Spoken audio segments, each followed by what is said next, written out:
And here we go. So welcome. We are going to do a quick little video tonight of all the ASICs that I have in front of me here. We got the ASICS NOVABLAST 5, 4, and 3 here.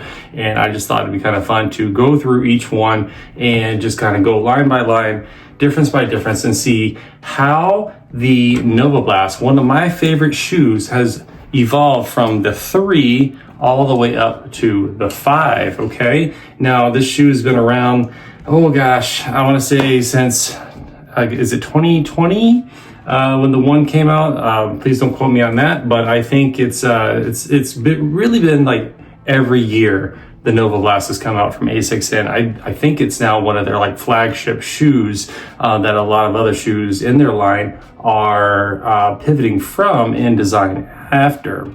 Okay, so we're gonna start with the 3 here. So this was my favorite shoe a couple years back, and it's still one of my favorite shoes, but you can kind of see how it has some quirks here. So we'll start with the upper, okay?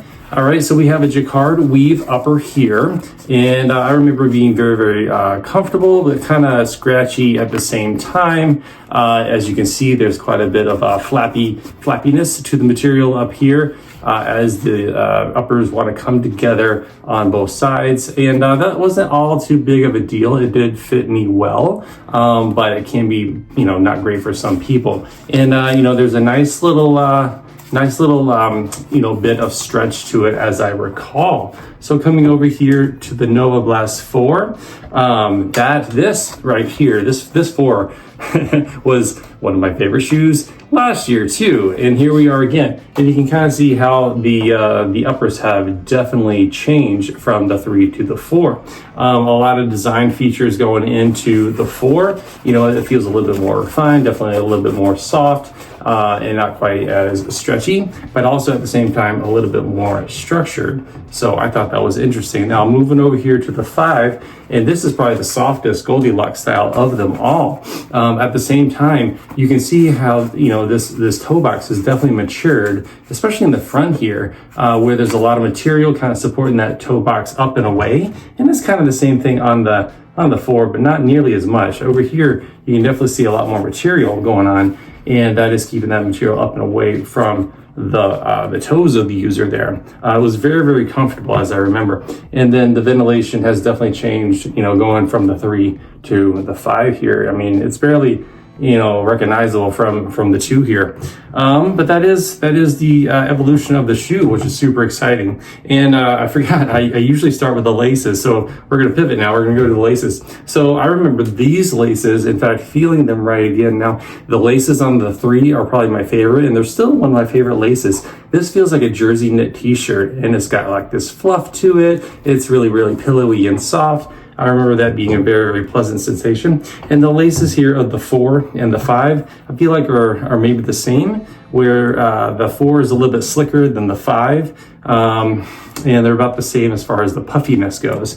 But it's kind of a mature lace, and you think about the material that actually the laces go through. This just kind of seems to be an extension of the upper. Maybe a two-sided piece here with that white underneath, and that's not really anything super special. And then coming over here, and then you've got this, zigzag kind of thing going on, where it's 1, 2 pieces on both sides there, and then something even more different on the 5, where you have this, filament material, 1, and then 2, this, lace material here, which is got its own individual grommets. So again, something different. Now moving on to the tongues.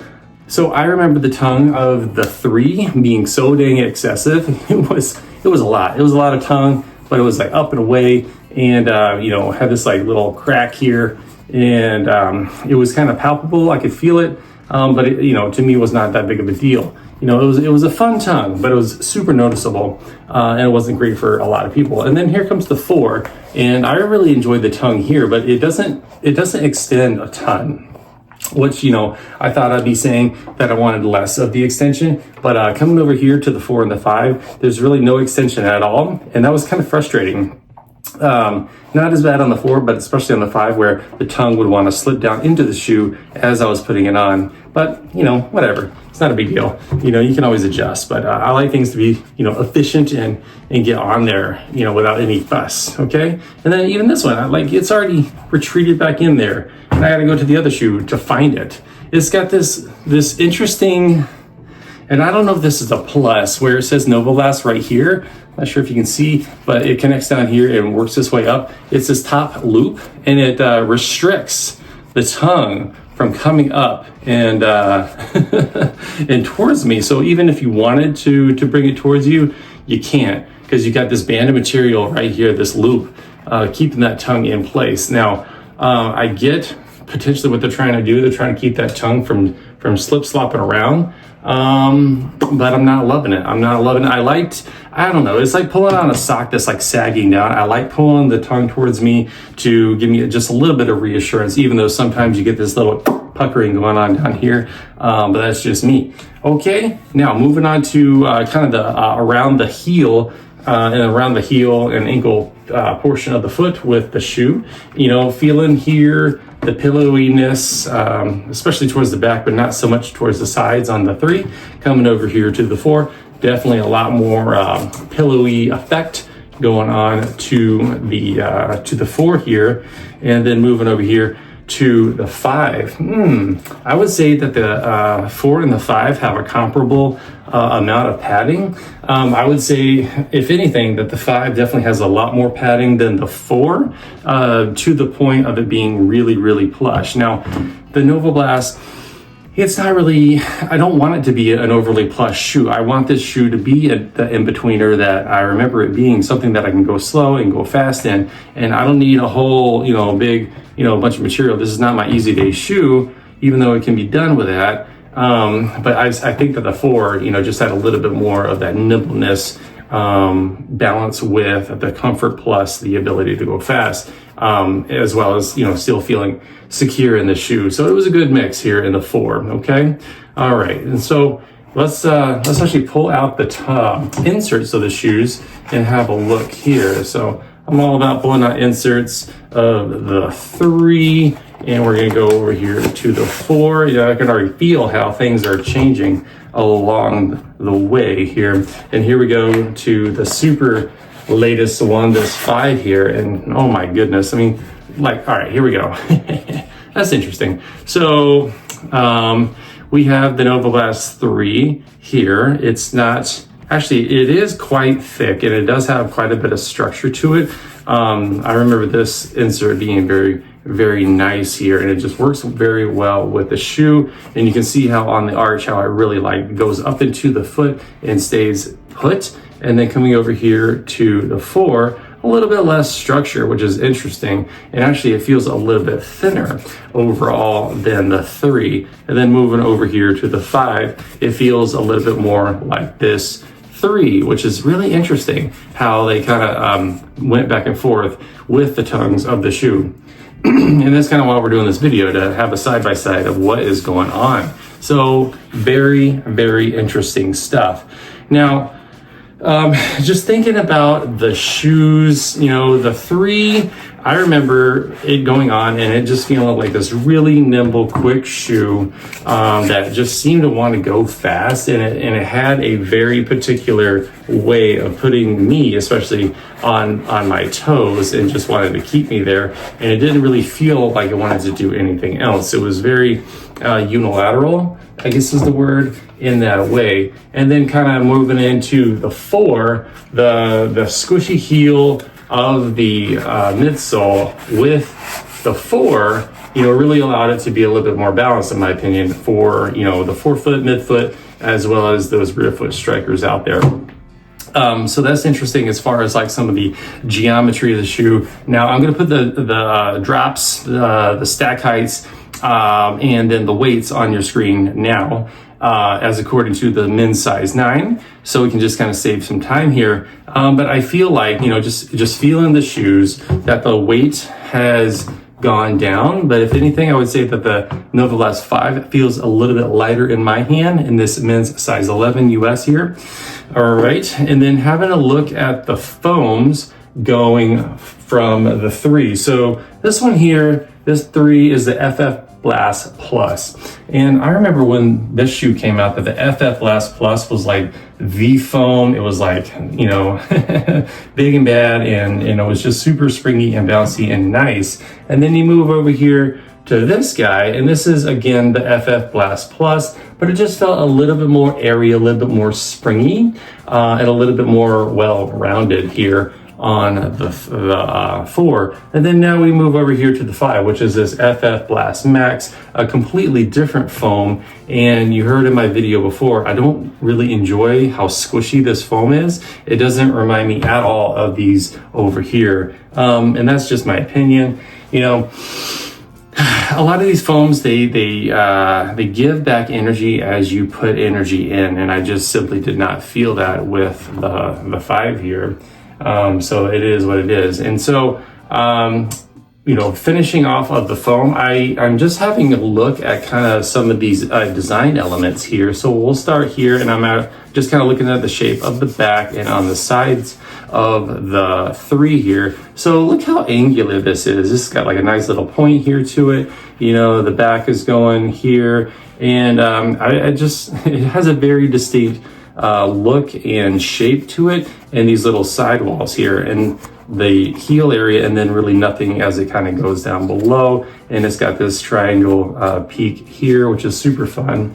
And then you move over here to the 4, and then you can kind of see how the design has changed from the 3 to the 4 as far as it having this more cut diamond shape almost. It reminds me of a piece of jewelry as it goes, but it's just really cool. I'm enjoying just all the details that ASICS are putting into their midsole design, and it probably has some geometrical features to it as well as it compresses down. I'm like, you know, feeling the back here. This is pretty squishy feeling, very accommodating for my fingers, but up here, not so much at all. So there's, you know, and you can feel it when you're running in the shoe, how lively the foam is. And then kind of moving over here, it's got kind of this like, you know, it looks like a clock face as it kind of goes across. So I just think it's kind of cool how they sit down and come up with these designs, and just giving kudos and shout outs to the designers with that. And then going back towards the upper, you can kind of see how there was this plastic here, giving a lot of rigidity to that heel. The thing really does not squish at all. Okay, and then is there any plastic here? Nope. You know, it's a little bit of a fluffy material here, but it still has quite a bit of structure. And you get a little heel tab on the 4. And then coming back here, there is some structural elements towards the heel, as well as that heel tab. So very interesting to see, again, the design evolution from 3 to 5. All right, so now moving on to the outsole, something signature to the NOVABLAST has been this like trampoline piece in the front here. And I just, I try to keep up with Reddit, and I try to keep up with the comments, and I try to keep up with just kind of the generalized opinion of shoes. But, you know, I don't know if there's any shoe out there that has not had as much you know, discussion about outsoles as the NOVABLAST here. And I know the SuperBlast has it too, but I just know that the NOVABLAST kind of came out with it, and that's just been its thing. And it's this like design of, you know, significant proportion towards the front of the shoe that encourages a trampoline-like effect. All right, and I would say that if anything, the one that reminds me the most of that OG design, obviously because it's the closest towards the first one, is the 3 here. And if I remember correctly, I didn't have the 1 or the 2. That the 3 is actually a little bit more subtle than the 1 ever was. The 1 was very explosive, and I didn't have that. And, you know, I kind of wish that I had gotten that, but that's besides the point. But yeah, you've got it right here. But the thing about it is, you know, you really have to, in order to maximize this facility here, you know, you got to land right here. And it's just a very small area that you're able to land to really maximize this. And it could be a placebo effect, you know, I'm not doubting that it could be, but you kind of feel the foam giving back. You kind of feel this, you know, purposeful collapse of the material here into the foam, and as it springs back. And then I think about these lines here, and then where my pinkies are, as the whole thing just kind of scrunches, intentionally, and then pushes back as the user toes off and pushes off of those toes. But that said, you gotta come down perfectly flat, right, in order to perfectly maximize this, you know, and you can kind of see it protruding there. You know, for me, I land a little bit on the outside. For some others, you know, they might land on the inside of their heel and then roll outward. You know, it really all depends, you know. I've tried taking some high-speed footage of how I land, you know, and I'm kind of coming down heel first, and then my foot flicks just before it hits the ground, and then it, you know, collapses inward as my weight shifts, and then rolls off this way. It's just how we're built, guys, you know. And then you know, taking a look towards the back of the shoe, kind of this piece here, and you can kind of see how the choices have been made as far as the depth of the side by side on both sides here. And I am not escaping notice of the decoupling, right, this swallowtail here, which oh gosh, I don't know where I heard it or saw it, but this can actually have a lot to do with how the shoe functions. Like if this is connected, it responds in one way, but whenever it's separated like that, it responds in a different way for some of our heel strikers out there. Okay, you've got it decoupled here, and this is really deep compared to the 3. And then coming over here, it's even more obvious here how decoupled this is. If anything, I like the outsole of the 5 actually the best, because I feel like the rubber is pretty decent. I know it can be slippery in some cases, but you know, if you're talking about the amount of rubber for a shoe that needs to go fast, when it wants to go fast, then it's here. But I'd say the durability factor is probably going to go to the 4 versus the 3. This one, you know, a lot of the rubber is starting to wear off, but it is the older shoe. But you know, there's definitely a lot of rubber going on towards the 4.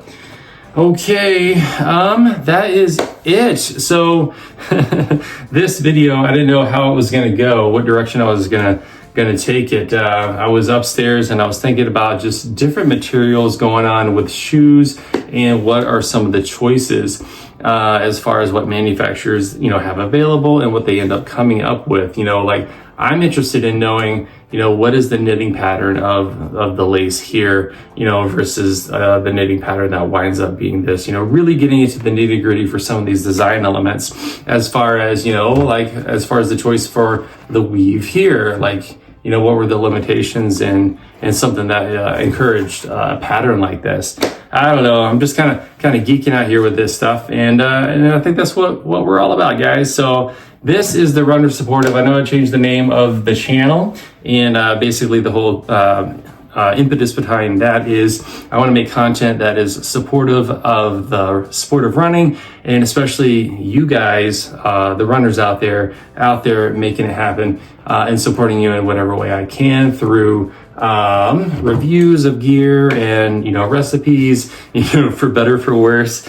As we go along here, I've got, you know, just a ton of ideas, you know, for different homemade snacks and other things that, you know, we runners can enjoy, and I want to test those out because, well, you know, I run too, and I think about these sorts of things. So let me know down in the comments what you guys think. Hopefully you guys enjoyed this video. I appreciate you. Thank you so much. And remember, on this channel, it's all about family and coffee and running shoes. Thank you so much. Have a wonderful night.